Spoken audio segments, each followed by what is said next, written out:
Hey everybody, how's it going? It is Matt and it is Terrifying Tuesday, and I got another movie for you. And today's movie came all the way from Florida. It is from Gator Blade Films. And before I get on to that, I want to wish each and every one of you a great morning, evening, dawn, day, or dusk, all that lovely stuff, because life really is too short as is. Please like, share, and subscribe. I love seeing each and every one of you when I do get to be here for you. I know it's been an awful lot lately, and I apologize. I've just been bombarded with lots and lots and lots and lots of films to review from many directors from all around the globe, and it has been an amazing and fun ride, and I got plenty more for you guys in store. Also, please do check out the information in the description box. I give you a little bit bigger taste of every single movie of every single day. I give you your brief synopsis, which I never really write that. 9 times out of 10, I just get that off of the back of the box or IMDb or wherever I find the best description of the film at. I give you your starring cast, your director, runtime of the cut I am watching, along with an MPAA rating, which today actually has an MA rating. I'm not really 100% why, other than maybe language, because it has a lot of extremely foul language. It also, what else do I have? I try to get you some trivia, but there wasn't anything worthwhile mentioning. I got you a link for a place where you can purchase today's movie, and also a link for a trailer for the movie itself. So it got you a little bit bigger taste of the movie. I'll probably even throw in the link for the Tubi uh, uh, uh, where you can watch it on Tubi as well, because it is free to watch on there. It is a very, very, very good film, and this one came out back in 2019, and it is none other than the Hart-Break Killer. It is directed by Donohue. This is my first film that I've ever seen of his, and I am glad that I started off with a bang. This one is very, very, very well made. It stars Eight, the Chosen One.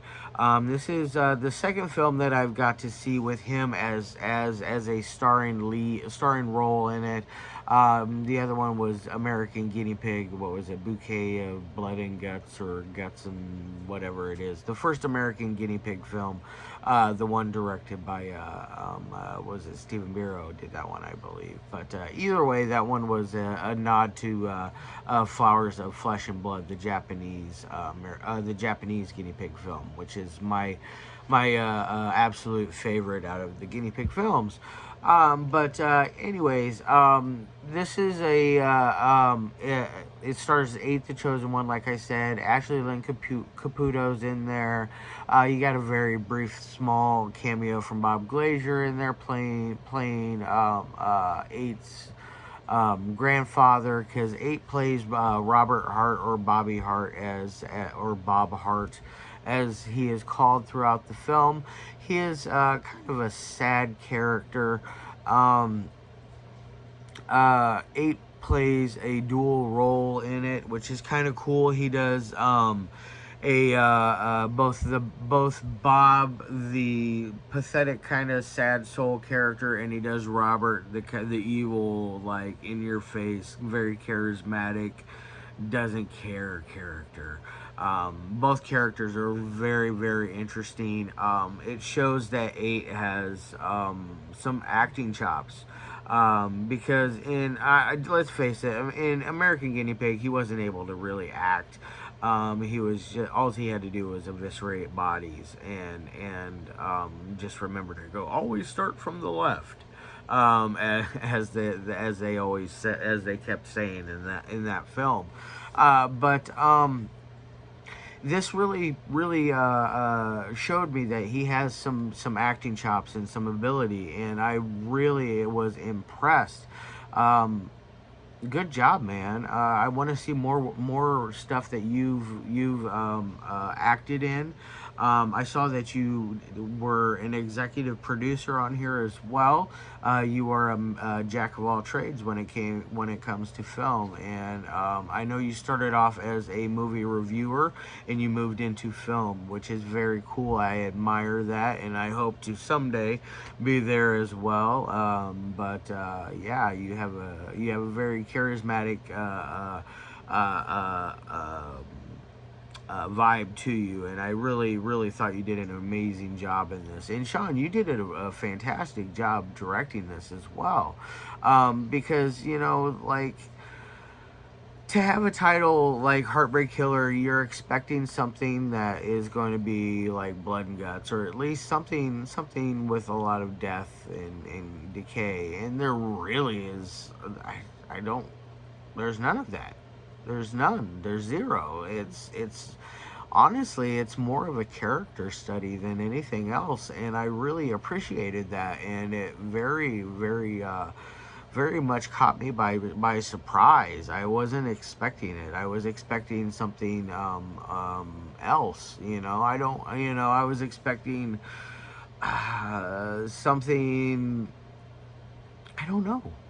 I was expecting a lot of blood and guts, but I'm happy with what I saw. I'm actually pleased and glad that it went the route it went instead of that other route, because it proves that Sean Donohue knows how to direct films. Not, I mean, I'm sure that some of his other work, like Zed's Dead and Die Die Delta Pi, are a little more bloodier, especially Die Die Delta Pi, which I kind of talked to Sean a little bit yesterday about that. He said that's his best-selling film, which I can understand why. It's going to be one that I will review as well, because it really catches my eye.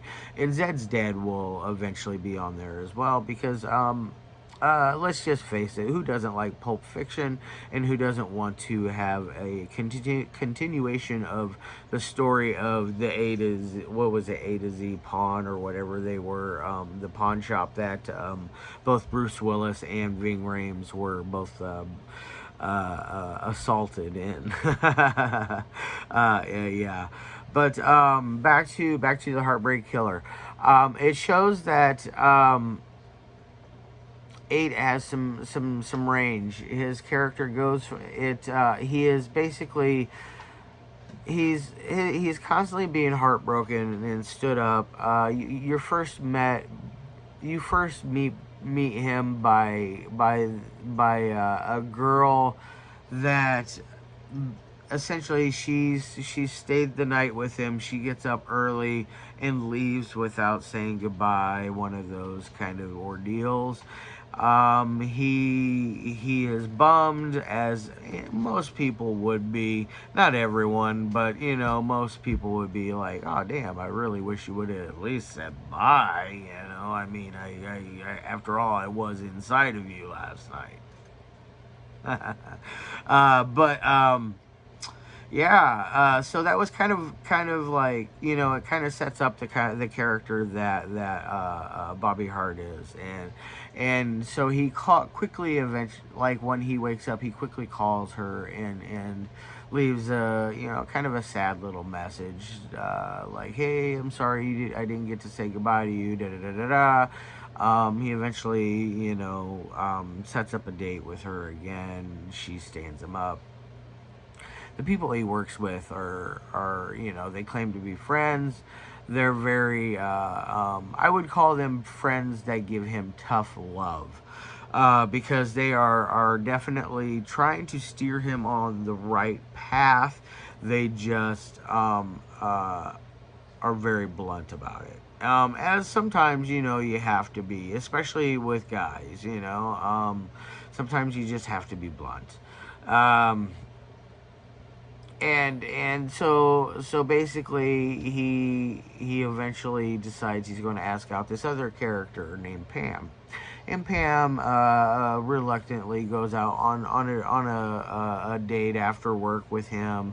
They go and have some adult beverages.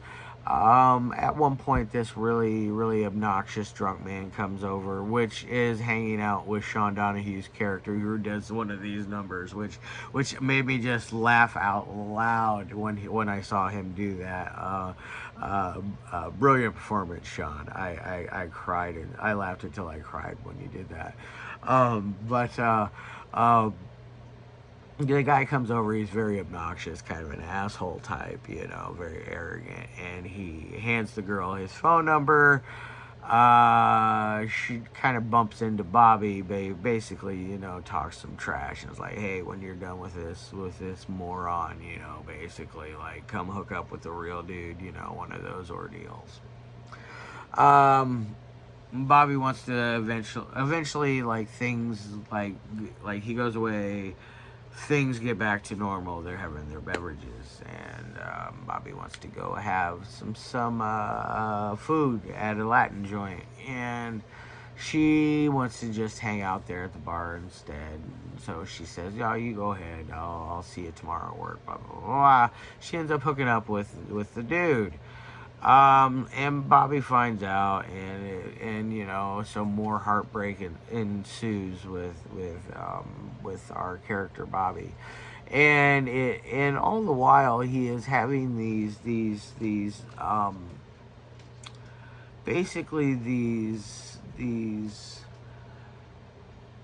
illusions of grandeur, not grandeur, but these illusions where he's speaking to his darker self, which is the other half of eighth the Chosen's character, Robert, which is very, like, he has no, like Bobby has this really weird shaggy hairdo, wears glasses, kind of dorky, mouth breather type.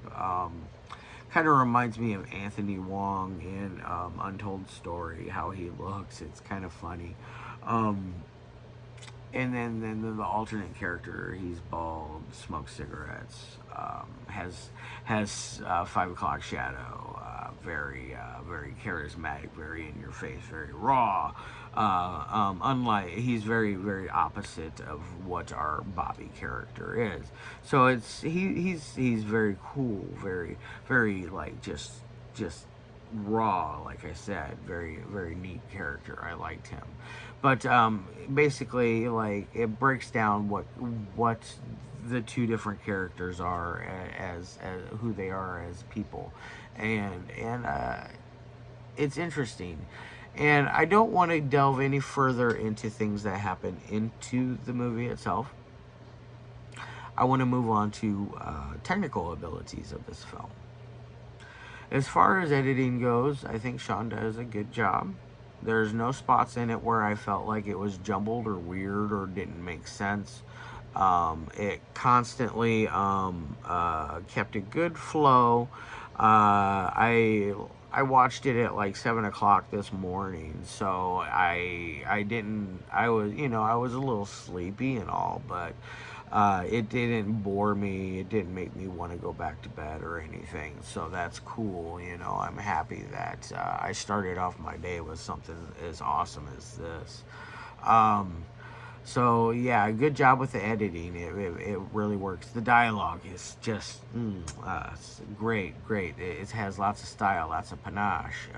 Very catchy, very good. Very deep.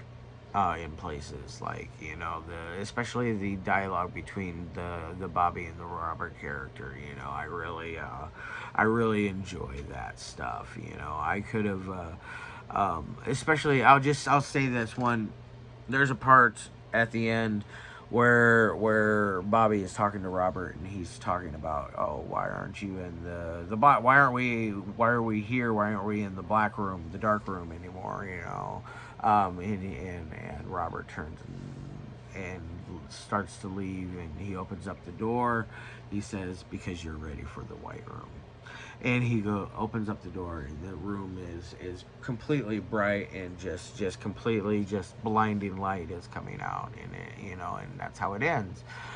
So it kind of leaves you on this note that there is a hopeful. I hope that Sean, you do revisit this and maybe make a sequel for us, because you obviously built up enough here that you could do that, and I really appreciate that.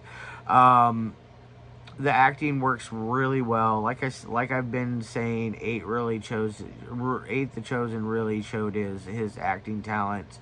Lynn Caputo is always I always like her and everything. Bob is always amazing and everything, you know. Even in stuff, even with like yesterday with Helen Thompson's One by One, he had such a brief small part in it. Like, just even the small parts with him are always just such a pleasure. Now, as far as any kind of ratings would go, on a 1 through 5 scale, I'm going to give this thing a very solid 4 out of 5. I think this deserves every bit of that. It could definitely have been a little better, but you know, it could have been a complete mess, and it was far from a mess. It was, you know, I am pleased with this, and I'm happy that I chose to start my dive into Gator Blade films with this one. This is just absolutely just an amazing film, and next month I will be getting a hold of a copy of Swamp Woman. I will be reviewing that. That one I'm highly excited for. That looks amazing, every little bit of it. All right, guys. Like I said, 4 out of 5. Definitely hop on Tubi, check it out. Go over to Gator Blade Films, buy a copy. Support local and independent art. You know, do what you can. Please, guys. I can't say enough. All right, I love you.